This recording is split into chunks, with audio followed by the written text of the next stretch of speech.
আমি বলছি না আগে মাসের টাকাটা দিয়ে দিব, একদম সময় মতো টাকাটা দিয়ে দিব। আচ্ছা আমার চালান আছে কটাকা আপনি আমার কোন তো ভাই আচ্ছা আসতে কত বললাম আমার দোকানে চালান আছে কটাকা আপনি কিছু ঘুরলাম আমার ব্যবসা চলবো আপনি আপনার কুচিয়ার করে গেছে আপনি আমার টাকা দেন আমার দোকান দেখছেন কি অবস্থা আমি নিজে চলতে পারছি না। আমি জানি না রে, আমি আই না তোমার দোকানে। আমি তোমার বলছি আমি আগে মাসে টাকাটা দিব, বলছি না দিয়ে দিব। আমার তো তোমার দোকানে আমার টাকা দেন না আমি আজকে আজকে সত্য আমার কাছে আর টাকা নাম নাই, আমার টাকা রাখতাম আমি তোমার দিতাম বেশি। আমি আপনি আমার দোকানে দিতে যাবেন না আমার দিলাইতেছে কেন? কই আটকে রাখছি? আমি তো আসতেছি দোকানে। আপনি মাসে মাসে ডেট দিতেছে ফালতু কথা বললো না। আমি এলাকার পোলা, এলাকা ছেড়ে তো পলাই যেতেছি না আমি। ভাই আমার এত কিছু মনে দোকানে আমার টাকা দেবেন আমার দোকানে কয়টা ব্যবসা করি বলতো আপনি আমাদের বেশি হয়ে যেতে যায়, এত পাগলামি করো না, এত পাগলামি ঠিক না। কি হচ্ছে এখানে? না কিছু না, ও আমারই ভাই ব্রাদার, ওর দোকান থেকে একটু খাইছি টাইছি তো ওই বিষয় নিয়ে কথা। আবার আপনি শুনেন এই আমার কাছে 2500 টাকা পাই 2500 টাকা পাই আজকে মাস পর মাস পড়ে দিয়েছে আবার আমার 2000 টাকা দিয়ে আনতো যে কয় টাকা চালান আছে আমি তো গরিব মানুষ একটা আচ্ছা তেরা না দিয়ে সাতটা আচ্ছা কত টাকা পায়? 25 টাকা পাচ্ছি।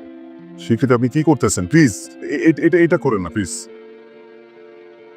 আবার আল্লাহ আপনার বাঁচা রাখো শুনেন, উনি টাকা মেরে দেওয়ার মতো মানুষ না, হয়তো বিপদে পড়েছে সেজন্য আপনার কাছ থেকে বাকিতে নিয়েছে। আপনি বাসা যাবেন? হ্যাঁ, তাহলে চলেন আমার সাথে রিক্সায় উঠবে।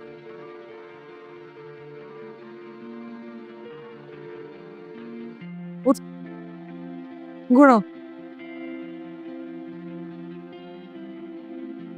সো কি শুনেন, আমার লাইফে এরকম একটা টাইম পিরিয়ড ছিল খুব স্ট্রাগলিং, তারপর আস্তে আস্তে সব ঠিক হয়ে গেছে।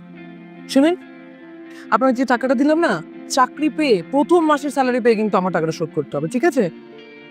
শুনেন, আপনি কোনো বিপদে পড়লে আমাকে বলবেন, আমি আছি না আপনার জন্য। কিন্তু ওই যে প্রথম মাসের স্যালারিটা পেয়ে আমার টাকাটা শোধ করে দিতে হবে, ঠিক আছে?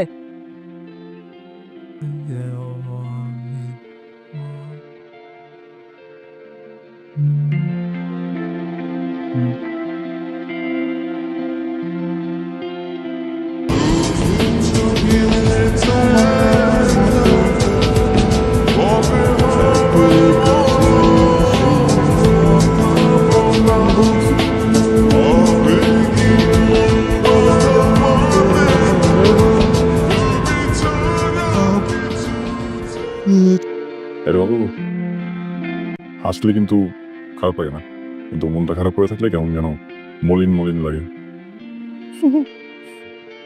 আচ্ছা যাই, ঘুমাই, ঘুম থেকে উঠে ফ্রেশ হওয়ার পর হয়তো ভালো লাগবে। ওকে, থ্যাংক ইউ। শুনুন, টেনশনে কিছু নাই, আমি আছি, বিপদ হলে বলবেন হ্যাঁ।